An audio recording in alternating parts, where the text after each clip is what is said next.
তারেক রহমানের সিলেট সফরে আরো খবর জানাতে চাই আপনাদের। সরাসরি যোগ দিচ্ছেন সহকর্মী শাহনেওয়াজ বাবলু। বাবলু, আর কয়েক ঘন্টা পরে সিলেট পৌঁছাচ্ছেন বিএনপির চেয়ারম্যান তারেক রহমান। তার এই সফর ঘিরে নেতাকর্মীদের মাঝে উচ্ছ্বাস কেমন দেখছেন?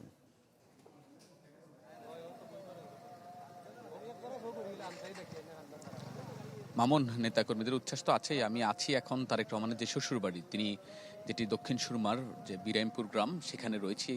এখানেই তারেক রহমান সিলেট আসার পর হযরত শাহজালাল এবং শাহপরানের মাজার জিয়ারত করে এখানে আসার কথা রয়েছে রাতে।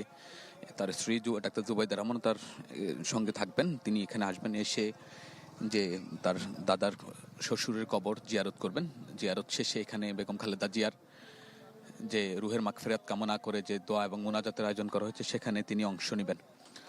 Furniture just smarter, JMG furniture. তারপর এখানে একটি রাতের খাবারের অংশ নেবেন। এই জন্য এখানে নেতাকর্মী যারা রয়েছেন এবং তার পরিবারের একজন সদস্য রয়েছেন, তারাও এই মোটামুটি আয়োজন করছেন। আপনি দেখতে পাচ্ছেন দীর্ঘ সময় ধরে এই বাড়িটি অনেকটাই পড়েছিল। এখানে পরিবারের সদস্যরা এখানে তেমন আসতেন না, তারা এখানে আসতেন না। তাদের মধ্যে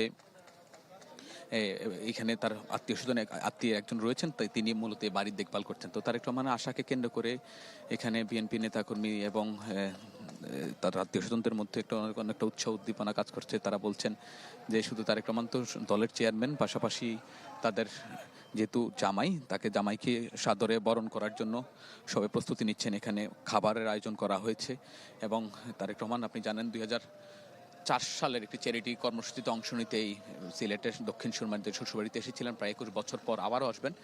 তো নেতাকর্মী এবং এলাকার মানুষের মধ্যে উচ্ছ্বাস উদ্দীপনা রয়েছে। তাদের জামাইকে বরণ করে নেওয়ার জন্য সর্বাত্মক প্রস্তুতি তারা নিয়েছেন।